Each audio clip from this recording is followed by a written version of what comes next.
Meh. Fear the Walking Dead is back with Season 3 premiere. This is the double premiere. This is for episode 9 and 10, Minotaur and the Diviner. So it's good to be back doing TV reviews for you guys, and thanks for sticking with me through the break. This is the continuation of the Season 3 mid-season finale, Children of Wrath, where a bunch of things came to a head. So real quick, I just want to mention this is a heavy spoiler review of these two new episodes, and we're going to be talking about spoilers for the first half of Season 3, as well as Fear the Walking Dead as a whole in general. So this is your final warning. So Children of Wrath was the culmination of the Clark family taking down Jeremiah Otto, which resulted in his death by the hands of Nick. But to everyone else on the surface level, it looks like Jeremiah took his own life to preserve peace between his group and the settlers of Broken Jar Camp against Walker's group, the Nation Tribe. The three Clark family members find themselves in three very different situations. So Jake, being the next in line to lead the group, because he is the oldest son, he and Troy are the last remaining Otto family members. Jake is with Alicia. Alicia stands by him. Jake, in the beginning of the episodes, seems very ill, which kind of goes nowhere. Jumping ahead, it's kind of weird, you know, they kind of play up the fact that Jake is sick and he might have contracted something while treating Alicia that had the anthrax that Nick survived, but it kind of goes nowhere. Kind of a weird subplot that just kind of hits a brick wall. Nick finds himself as a number 2 in the militia army led by Troy, and Madison is in kind of a position of power, almost like she is the Rick of the show, and she is kind of backing whatever power is going to keep herself and her children safe. These two episodes were directed by different directors, but it seemed like a pretty fluid connection between the two. I can't really tell where, you know, episode 9 stopped and episode 10 began, and that's a credit to these directors because they made it seem like one kind of cohesive storyline. Madison is just trying to deal with the aftermath of what's gone on. We have Walker and the Nation moving into the camp, and there's already some, you know, tension between the two groups. They have been at war since the ZA has started.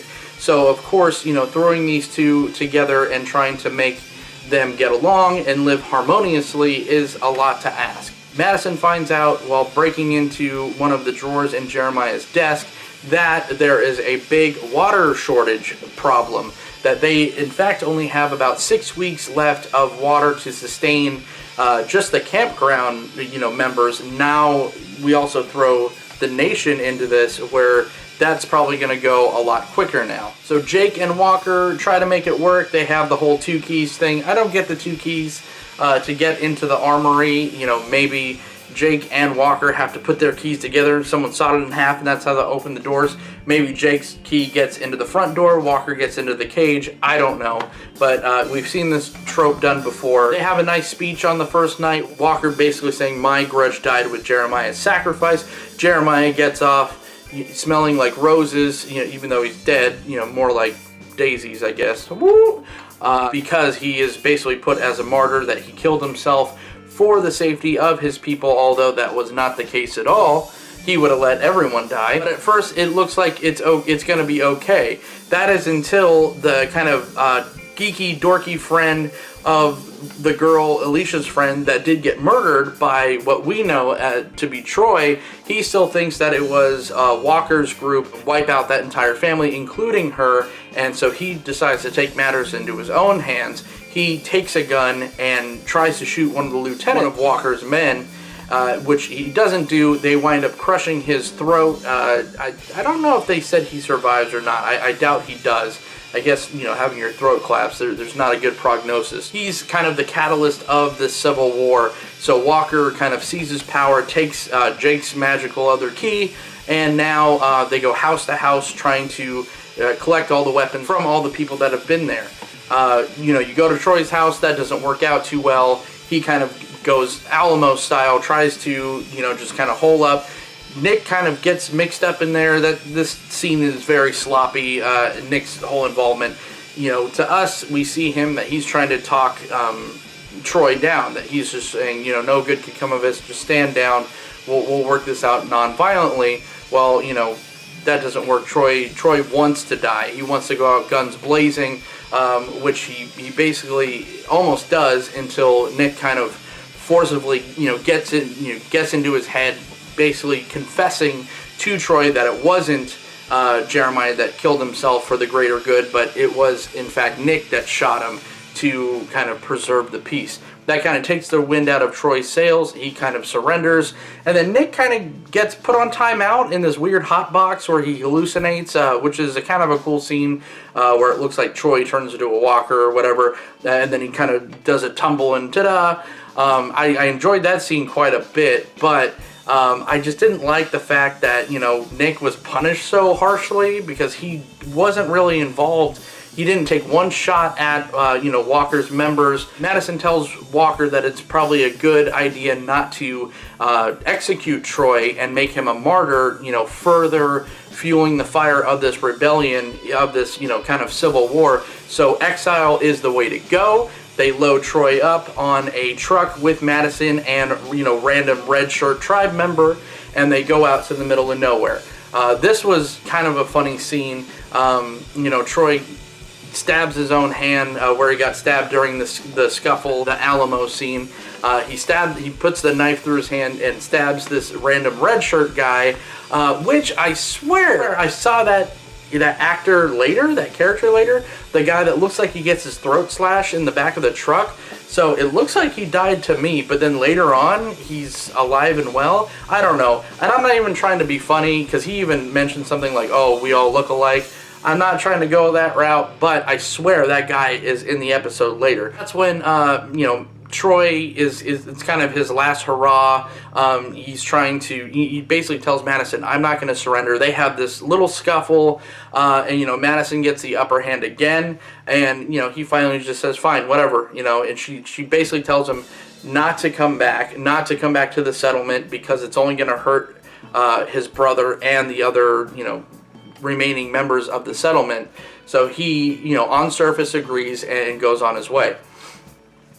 But the thing is, when Madison gets back, they don't even talk about the dead red shirt tribe member. Like, it was just known. It's like, oh, we don't, you know, Walker's like, oh, I don't like that guy. Send him over there. You know, it's Troy. He doesn't even like ridicule Madison at all for letting his buddy die.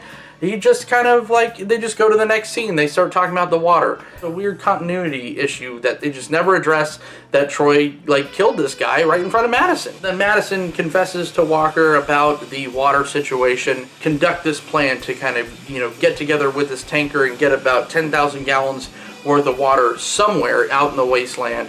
You know, she's like, oh, I'll be gone a couple days.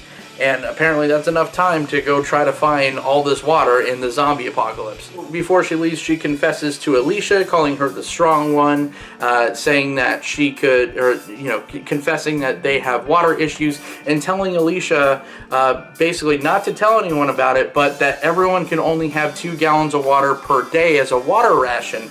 So, you know, there's no like, here's why. Tell them why. It's just like, nope, this is it. While Walker and Madison are gone, that's all the water that these people are gonna get. Once Madison and Walker leave, this is where the episodes like screech to a halt for me. I hated the Civil War stuff.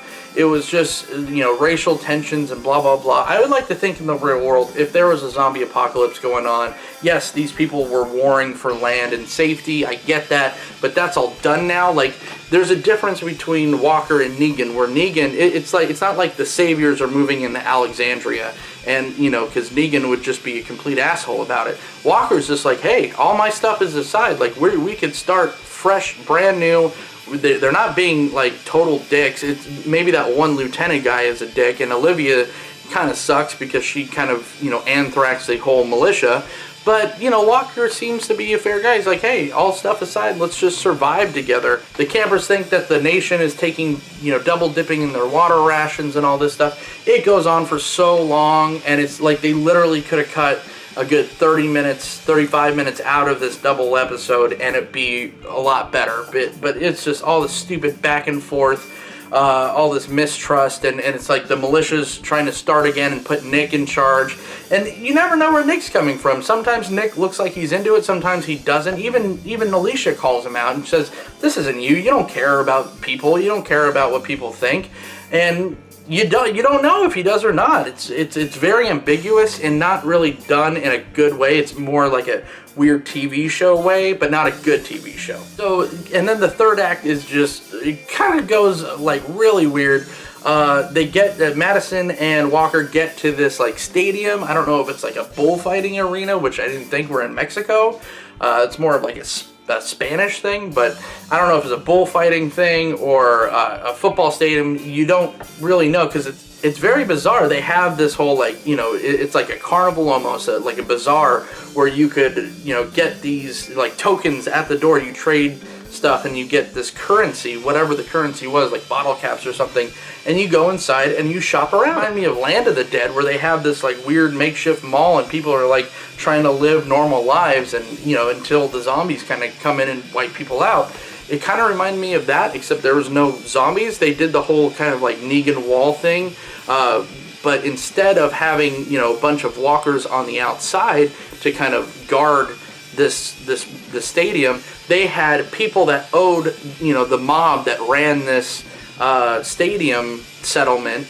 They had people that owed the mob or you know, did the mob wrong, chained up to this wall to kind of clear the walkers from kind of getting in. You know, it's a pretty hazardous job, a high turnover rate in that profession. You know, they shackle your legs to the ground on the sidewalk, and they only give you like a lead pipe. You can only clear the wall for so long until you become, you know, part of the walkers, you know, the walker problem. So definitely some occupational hazards there. So before we jump into the stadium scene more, you know, there is some stuff with Daniel in the dam.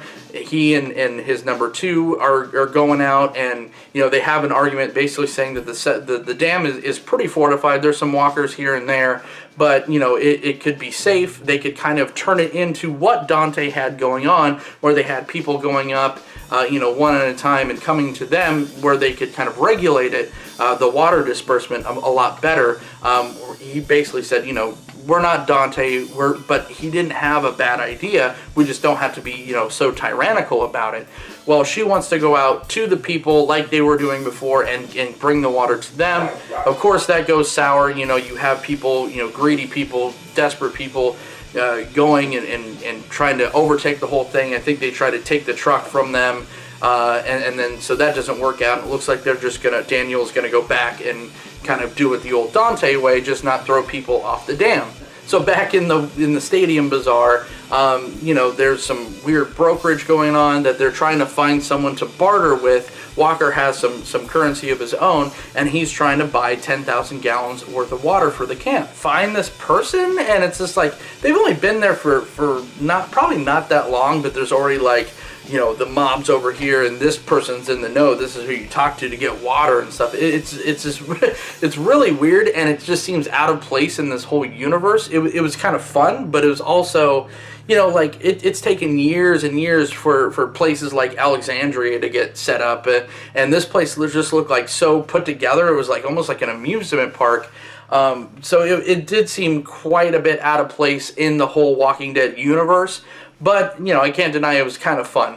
So while Walker and Madison are brokering a deal to get at least 5,000 gallons worth of water from this one lady, because she couldn't produce the whole 10, we see our favorite, you know, Lando Calrissian analog for The Walking Dead, Mr. Ruben Blades, aka Strand, Victor Strand, running through the bazaar, being chased by the mob. Of course he's in trouble. He's a shady character. Madison finds him. She grabs Walker. They go to Strand's little hideaway, where they find out that he is, of course, in trouble, as he tends to be. The next morning is a nice scene between Madison and Strand, where she kind of tells him, she's just finally able to let this hardcore badass persona down, and she's just could be a human. He's as close as a friend that she has left in this world. He finds out that Travis didn't make it, but the kids did. So there's a nice touching scene there. Walker, in the meantime, apprehended and is forced to tell the mob where Strand is. So Strand gets put on this little chain gang wall trying to clear walkers because he is in debt to whoever this prospector or proctor is. I don't know, proctologist. I don't know what he is, but you know, he's the big bad that we don't get to see. Strand gets put out there for the night. He is chained to the sidewalk, and there's already a bunch of walkers walking around. That was a very creepy scene. Imagine that, you know, just getting put out on the sidewalk, and all you have is a lead pipe to defend yourself to just whatever roaming walker is coming by. And you know there's a lot because the stadium is very loud. There's like a whole city in there. He does survive the night. He almost does not survive the morning when he gets beset upon by about 5-6 walkers at a time. He does pretty well, but then at, you know, right at the nick of time, the mob kind of, you know, snipes the rest of them because Madison has taken whatever currency that Walker brought. Instead of, you know, closing that deal with that woman that could get him 5,000 gallons, she has gotten Strand free because before that, Strand tells Madison that there is a dam where, you know, a light bulb clicks. She not only gets to set her friend free, but now her and Walker and Strand could go forth to this dam, you know, and get the water that they need. Unbeknownst to her, I don't even think that Victor told her that it was actually Daniel that is running this dam. He just says that, no, you know, you don't want to go there. But, you know, of course, she's going to find out later who's actually running the show there. And, you know, back at the camp, the last scene, it's just like the militia's mobilizing with Nick heading, and it looks like they're going to go wipe out Olivia and, you know, the main lieutenant that's still there. But, you know, Alicia puts herself in the way. They're kind of digging a hole to try to find some more water on purpose. And, you know, it turns out, you know, okay, so Nick goes over and he starts helping out, and then the tribe and the rest of the people and the rest of the militia help out, and it looks like they're finally getting their shit together. So that's what I'm saying. Like, overall, this episode, did it live up to the mid-season finale? I'm a big fan of this show. I'm a big fan, you know, I'm a big apologist of this show. Not a lot of people are still on board with this show. And I have to say, no, this was kind of a disappointing mid-season premiere. You could have trimmed out a good 35-40 minutes, mostly just of the stupid racial tension, civil war, mostly just the racial tension, civil war subplot that really went nowhere. There's a lot of subplots that just went nowhere. Jake looks like a big bitch. It's going to be interesting to see Troy again, to see what he does when he does finally come back, because, you know, that guy's crazy. But there's just a lot of things that were just weird and felt disjointed about this, and I was really let down with this premiere, this double premiere, when it had such a good mid-season finale. But nevertheless, I am in it to win it with Fear the Walking Dead, and I am so glad to be back with you guys talking TV again. So, if you like my reviews, go ahead and hit the subscribe button, click the likes, do all the things that YouTube people tell you to do. And if you want to talk to me more, you can find me on all the social media, on Twitter at OrzovDunn. You can find me on the They Said We Said Facebook group, They Said We Said on Facebook proper, and They Said We Said on Instagram. I'll talk to you guys next time for another Fear the Walking Dead review.